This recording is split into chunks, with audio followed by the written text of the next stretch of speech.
All right, what's up, Hope? We good? Good. Hey, I'm glad you're here. Hey, my name is Ben. I'm a friend from out in Colorado. I'm always very, very excited when I get to spend a weekend with you here in North Carolina, so thanks for having me back. Oh, thank you. Cool. Hey, and welcome back to this series that we've called The Jesus Way. Okay, in case you've missed a few or you need a reminder or whatever, here's what this series is all about. It's all about the fact that you and I are not gonna grow spiritually on accident.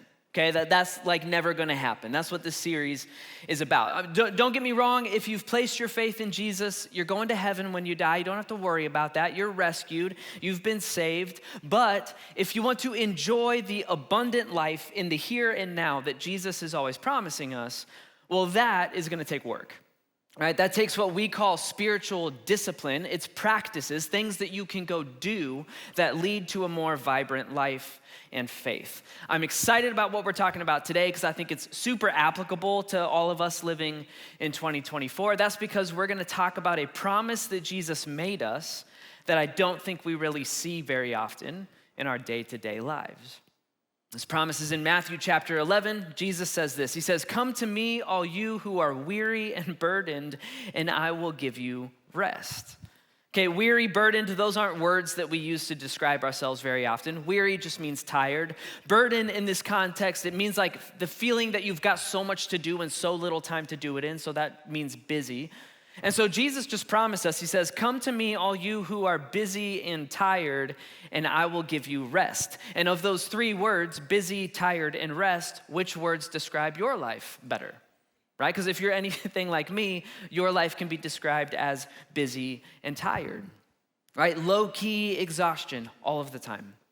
Right? Every now and then there's intense exhaustion because work or school at the day at home with your spouse or with your kids was incredibly crazy. But even on a chill day, most of us feel low-key exhaustion. We're always a little bit sleepy and a little bit drained and a little bit preoccupied with all the things that we have to get done. We're always a little bit busy and tired.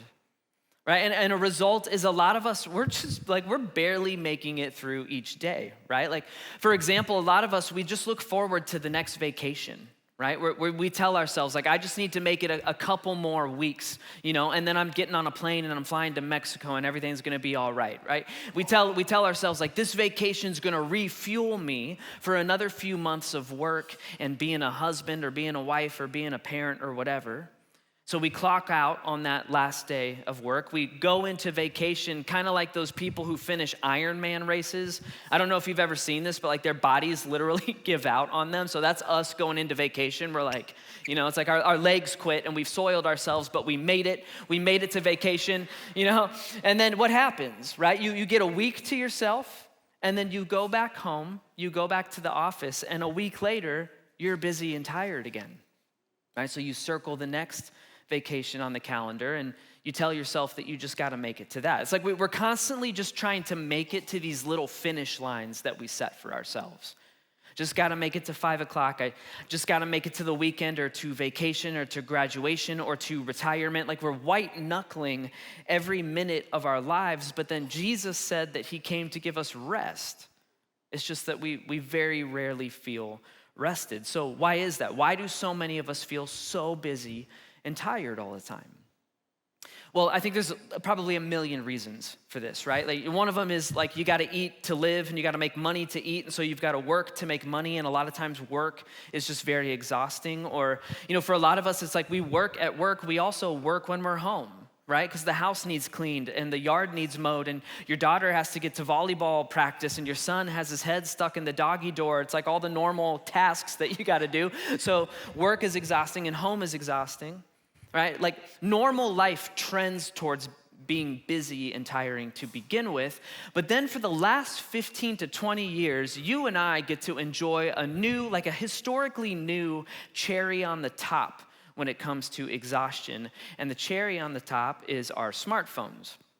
Okay, our smartphones are making us more busy and tired than we are to begin with, as if you're not already busy and tired enough to begin with.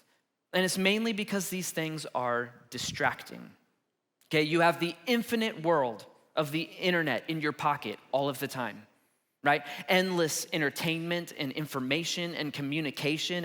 And so it's constantly down there. It's constantly going like, hey, psst, come on down. Come into the endless world of the internet, right? When you're at work, it's like, psst, hey, just escape work for a little bit by scrolling through social media. And then like a crazy person, I do this. I get home and then it's like, hey, psst, just escape home by getting a little bit of work done. You can do a few emails, right? It's constantly telling us to like, just come escape into the endless world of the internet. In fact, some people are calling our historical era that we're living in right now, they're calling it the age of distraction. And I think that that's probably just accurate, because what I've seen in my own life is that this constant distraction actually erodes my ability to enjoy the kind of rest that Jesus promised me. And one of the millions of reasons for that is because the creation of the cell phone actually created a new social expectation for every single one of us. And the new social expectation is that you are always available. You should be available at work. You should be available at home. You're available when you're eating dinner with your family. You should be available while you're driving your car or while you're laying in your bed and trying to go to sleep. Like you and I are now always literally on call. And this expectation that you're now always available, it really exploded with the advent of text messaging. Okay, I'll never forget. This was 20 years ago. I'm sitting in a Taco Bueno in Texas where I grew up with my friend Jackie. She had a Nokia brick phone. She was the first person I'd ever known to own one of them. And she was explaining SMS messaging to me. This is before we even called it texting. And she's explaining it to me, and I'm laughing in her face the whole time because it sounds like a joke. Like to me, it sounded like one of those word math problems that I always got wrong on tests, because she was like, it's so great. Like all you have to do is hit the 4 twice, and then you hit the 3 twice, and then you hit the 5 3 times, twice in a row. And she like gives this complicated thing, and then she's like, and then you can send the word hello to each other. And I just like laughed in her face. So I'm like, Jackie, that's stupid, right? Like why would I ever write out a message to you when I could just call you? You fast forward 20 years, I've completely flip-flopped on that issue, by the way. I'll text all the time, and then when I get a phone call, I'm like, is this an emergency? What's going on? Something on fire? Why are you calling me? Our phones have just created the idea that you and everyone you know should be constantly available. Right? I don't think twice, you don't either, when we send texts. I don't think to myself like, well, they're at home, and they're spending time with their family right now, and this can wait till tomorrow. It's like, no, I just text them. Could be midnight. You know, and I'm like, I need to know if my sister has seen this exact episode of Shark Tank, and I need to know right now. You know, it's ridiculous. I would never drive to her house at midnight, knock on her door, risk waking her family up to talk Shark Tank, but I'll send a text, right? So that's how we live our lives. Our phones, every 10 minutes, is like bzz, bzz, bzz. Right? So another person who needs something from you, or someone else that you got to text back or email back. It's making us feel busier than we truly are to begin with. And then on top of that, the smartphones in the age of distraction, it's making us more tired than we need to feel. And that's because we spend a long day at work or a long day at home or whatever, and when it's all done, we want to unwind. But the typical way that we unwind is through the same screen that has distracted us all day long, and screens make for terrible unwinders. Okay, just in terms of our brain chemistry, like scientists and doctors are practically begging us to spend less time on screens because it's too much. We get home, we just decide we want to scroll social media or watch some Netflix or play a video game or whatever, and it's like it's creating a dopamine rush that our brains can't even keep up with. And so we're looking to unwind after a long day of work, but we're doing it in this way that's actually stimulating us. So you're not even winding down, you're winding up. In fact, the American Public Health Association is calling our use of screens a, quote, growing public health concern. Their research found that the average American spends 5.4 hours on their phone every day. That doesn't include your computer screen at work or your TV or your tablet. They found that the average American checks their phone 86 times a day. The math there is that you check it every 11 minutes of your waking life. And then they also did research on what they call heavy phone users, and they found that 13% of millennials, that's my generation, spend over 12 hours on their phone every single day. In short, we're addicted. We're totally addicted. Like even if you just go with the average, that's 1/3 of our lives spent staring at a screen. You could pick anything else and we would call that addiction, but we reason it away with our phones. Pick anything. You could pick milkshakes. Okay, if some lady at work every 11 minutes was like, I could go for a milkshake, you'd be like, Peggy, cool it. You're an addict, right? We're addicted. And we're addicted to something that's making us more busy and making us more tired. Because our world says that rest is found in escape. Right? Just escape into a good TV show or social media or the news cycle or Candy Crush or whatever, just escape. Our culture is telling us that real rest is found in escape. And it's not working, right? Because in reality, it's just turning us into addicts and we're addicted to things that are making us more busy and more tired. And so what do we do about this? Right? Like where can you and I find real rest, real like physical, emotional, spiritual rest as we're living in the age of distraction? Where are we supposed to find that? Well, one of the most ancient spiritual practices of God's people is something called Sabbath. Okay, Sabbath means a weekly day of rest, a weekly day where there's no work and there's no distractions and you just take a load off in order to enjoy God and enjoy his creation and enjoy the people that you love. Sabbath. We first see the concept of Sabbath at the very beginning of the Bible. This is Genesis chapter 2. This is actually when humans are still living in the Garden of Eden. And so even in a state of total perfection, God tells his people to take a Sabbath, to take a load off, take a rest one day out of every single week. After Genesis, humanity ends up living in the broken and sinful condition that you and I live in today. And when sin enters the world, God actually makes it now a literal commandment to his people. He commands that they rest one day out of every single week. You see this in Exodus chapter 20. Okay, God is preparing his people, the Israelites, to enter the land that he promised them by giving them 10 commandments, these 10 overarching rules for how the people of God are supposed to live the good life. And most of us have heard about the 10 commandments. Some of us might even be familiar with some of them, but here's something interesting to me. Which commandment gets the most explanation? Is it the commandment on not stealing or not lying or not murdering or not committing adultery? Like that one's really important, right? It's like, well, no. Interestingly, the commandment for Sabbath gets the most real estate in the 10 commandments. Look at this. We're just going to read it together. It's the 4th commandment. God says this. He goes, remember the Sabbath day by keeping it holy. That means unique and special and set apart. He goes, 6 days you're going to work. You're going to labor, you'll do all your work, but then the 7th day is a Sabbath to the Lord your God. And on the Sabbath, you shall not do any work. Neither you, nor your son or daughter, nor your manservant or maidservant, nor your animals, nor the alien within your gates. Why would we ever do that? Well, because in 6 days, the Lord made the heavens and the earth and the sea and all that's in them, and even he rested on the 7th day. And therefore, the Lord blessed the Sabbath day, and he made it holy. He set it apart as unique and special. You and I are commanded. He doesn't ask us to. Kings don't ask. Kings command. And so he commands us to work really hard for 6 days a week and then rest really hard on the 7th day. We're told that no one under our responsibility is to work on that day. So we're not supposed to work. We're not supposed to let our kids work or our families or our employees or even our animals or the guests that we have over to our house for the weekend. Like no one is supposed to work. And we're told to do that because God says that resting one day out of every single week is a good, perfect, and holy thing to do.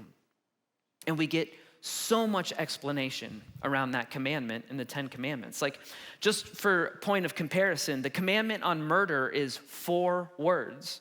He's like, you shall not murder.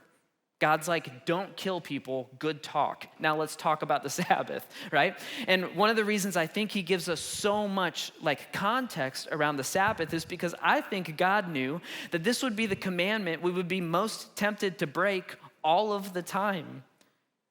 Right? Like, okay, murder, stealing, adultery, lying. It's like, yeah, we know we shouldn't do those things. Whenever we break those things, we know we got to do better. But at the same time, it's like a day of purposeful, intentional rest where we do nothing but enjoy God and enjoy each other, that's when we start saying to ourselves, like, who can live a life like this?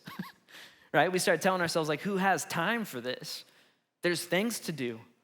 Right? There's money to make and places to go, and there's stuff to buy and shows to watch and emails to send. Like, who has time for Sabbath? And the result is it becomes the one commandment out of 10 that you and I break all of the time. We don't even feel bad about it.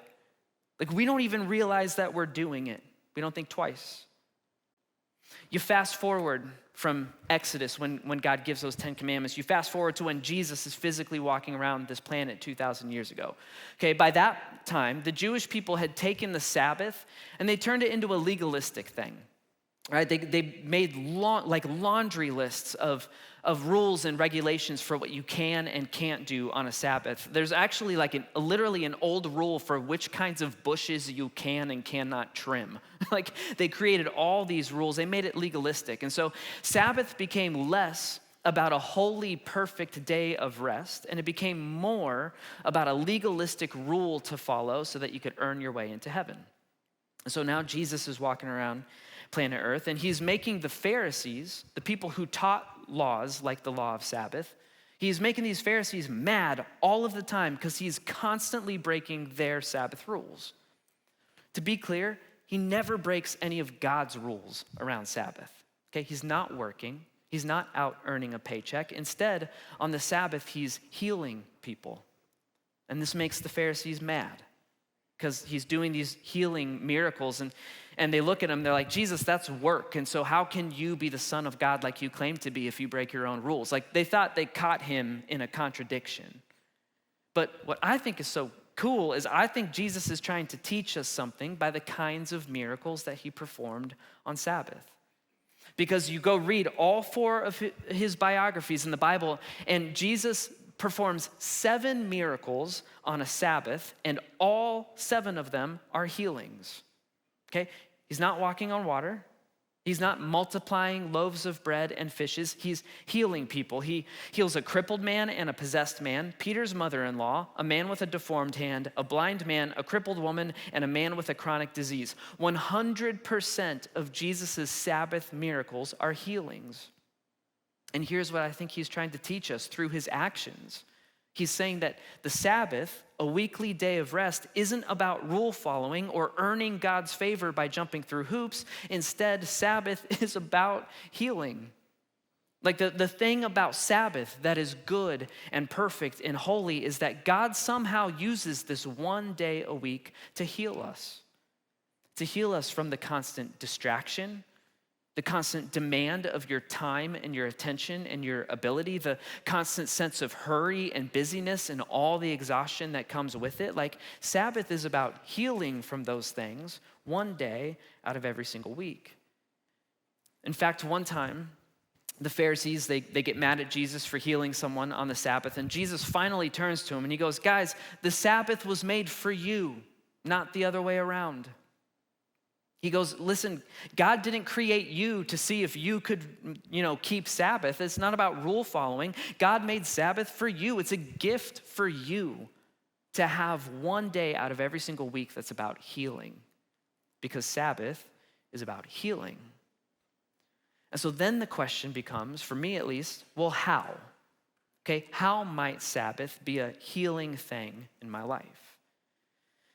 Well, for us, living in the age of distraction, for those of us who always feel at least low-key, busy, and tired, Sabbath helps us to get our priorities back in order. And here's what I mean by that.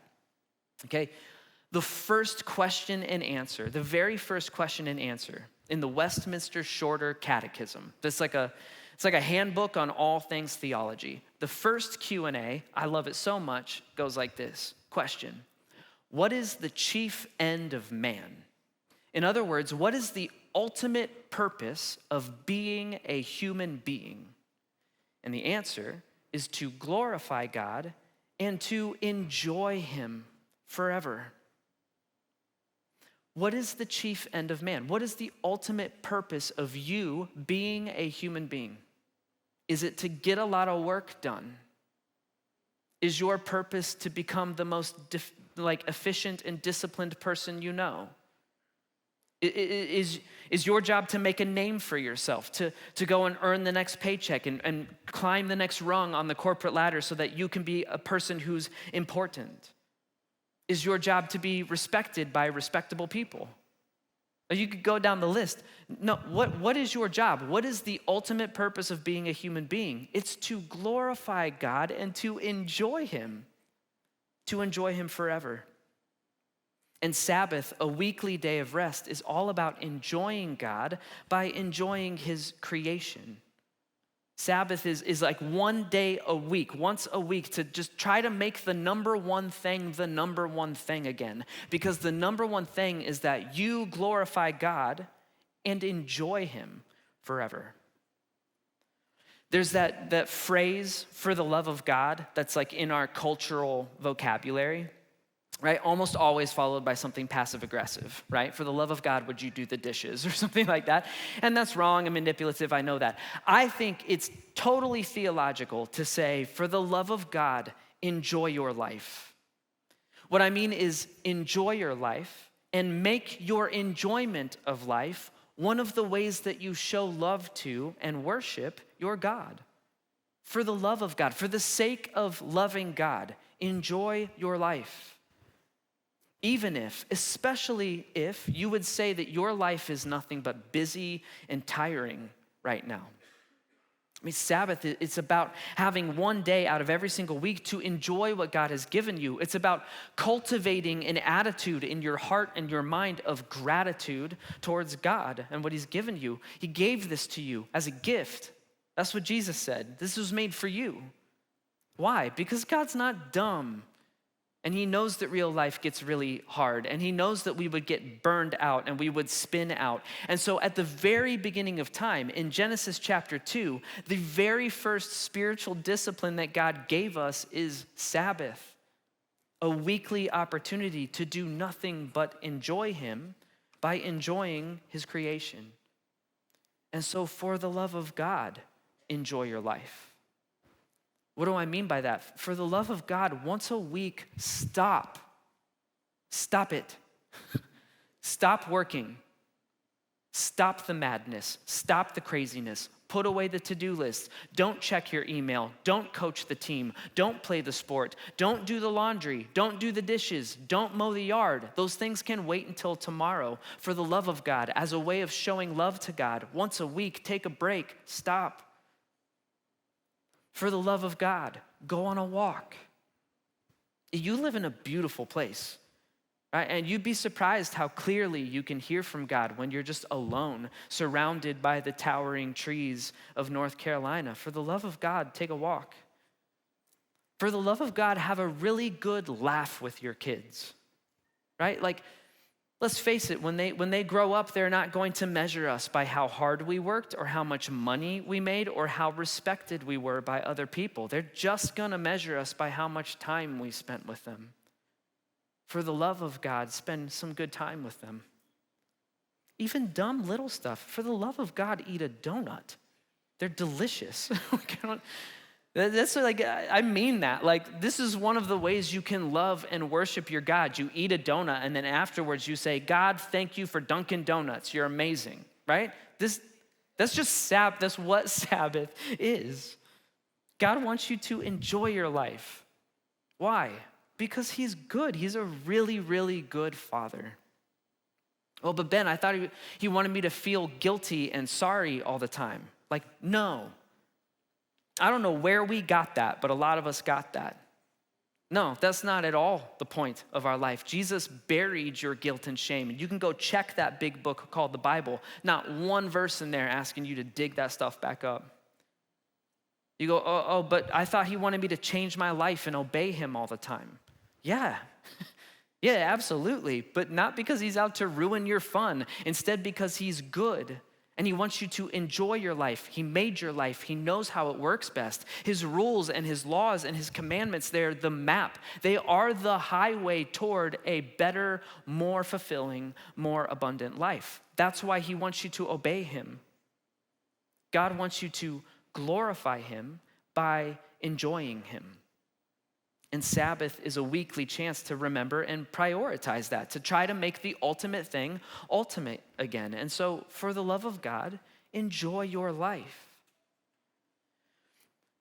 Let me give you like a real practical outline for how you could go try this, like starting this week, okay? And you're gonna have to tweak this for yourself. I'm gonna kind of give an outline based on the most typical work schedule for us, but you'll probably have to tweak it. Like maybe Sunday would be a bad Sabbath for you because you work on Sundays or something. You might have to make yours random, like Wednesday, or you might have to start canceling some stuff out of your schedule to make a Sabbath work. Like it's not one size fits all, but I think it gets us pretty close to figuring out how you and I can practice Sabbath.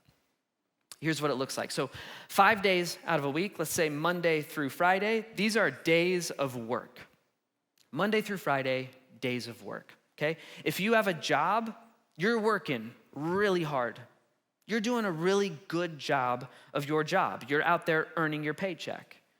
If you're a student, you're hitting the books. You're working really, really hard. You're out there earning your degree. Or if you're a stay-at-home parent, like you're in full-blown stay-at-home mom or stay-at-home dad mode, right? You're tackling and taking care of everything that needs taken care of around the house. Like these 5 days of work, these are the days where we join with God to make something great of this place, to do something great with what he's given us responsibility over.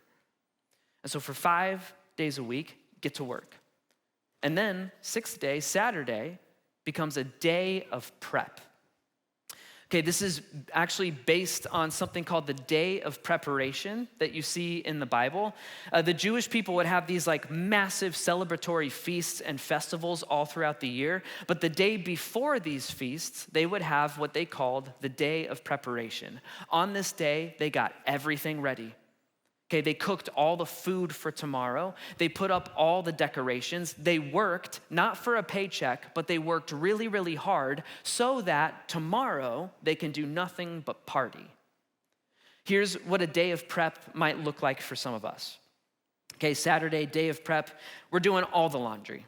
Okay, and we're doing all the yard work and we're paying all the bills. We're cleaning the house. We're making the food for today and the food for tomorrow. We're cleaning all the dishes. You're getting another 5 items checked off your never-ending to-do list. You're taking the kids to dance class or the sports tournament or whatever. You're not earning a paycheck, but you're working really hard so that tomorrow you have nothing to do but party.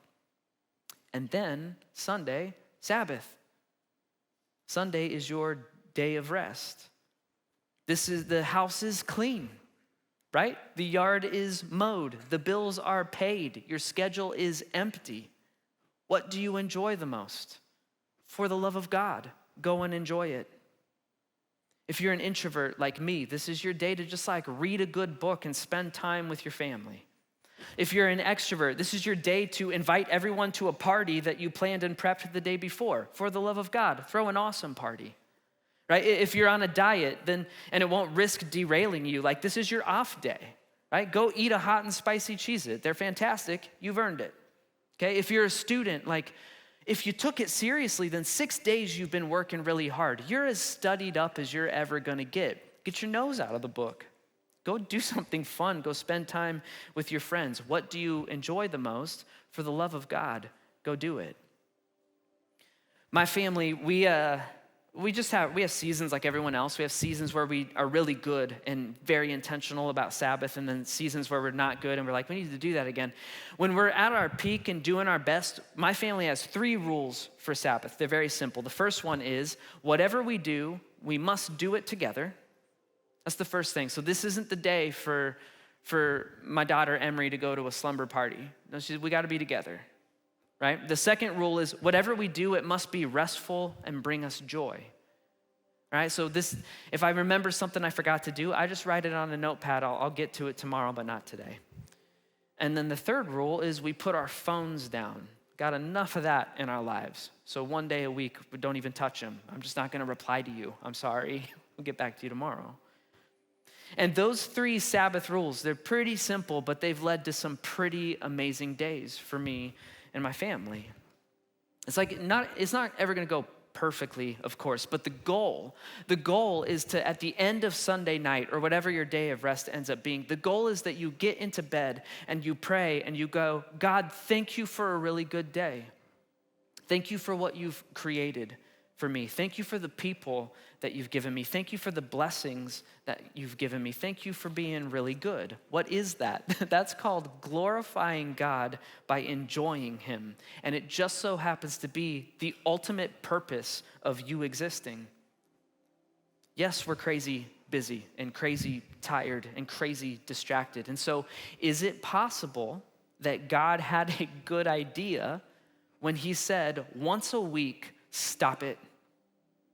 Stop the craziness, stop the madness, and for the love of me, enjoy what I've created for you. Enjoy what I've blessed you with. And if we took it seriously, like if we knew that that kind of Sabbath was coming every 7 days, every single week, don't you think it would help temper some of the frustrations that we've got at work, or give us an extra measure of grace and patience with our kids throughout the week? Or don't you think our friendships might grow deeper and our families might grow closer and our joy might go up and our stress might go down? Most importantly, if we knew that that kind of Sabbath was coming every single 7 days, don't you think it would become more natural for our weary and burdened souls to find rest in him? Wouldn't it become more natural to glorify God by enjoying him forever? I think so. Jesus promised us rest for our weary souls. He gave it to us. It's called Sabbath. And so really the question is just, are you willing to try this just total gift from your Father? Are you willing to try it? Are you willing to love your God by enjoying your life? Let me pray. God, thank you for this moment, and thank you for these people. And then God, thank you just for who you are. Like the very, very first spiritual discipline you gave us while we were still living in a state of perfection was to spend 1 day out of every week doing nothing but enjoying you, by enjoying what you've blessed us with and the creation that you've made all around us. Like that was the very first way that you looked at us and said, here's what it looks like to worship me. And then we're the ones who we get it all confused. We're the ones who are forgetful. We're the ones who think that what you want out of us is workhorses.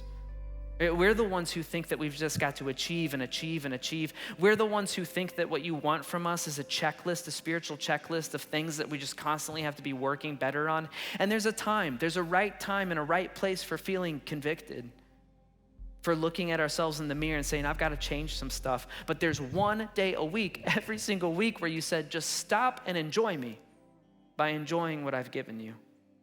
God, that makes you just a really, really good dad.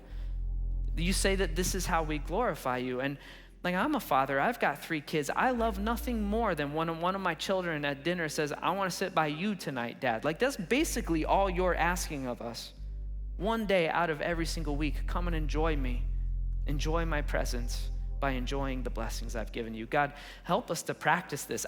It blows my mind that I need challenged to practice this. But please, God, help us to take you up on this gift that you made for us so that we can find rest for our weary and burdened souls. I love you so much. I thank you for your truth and what we've learned today. And I pray this in your Son's holy name, Jesus Christ. Amen.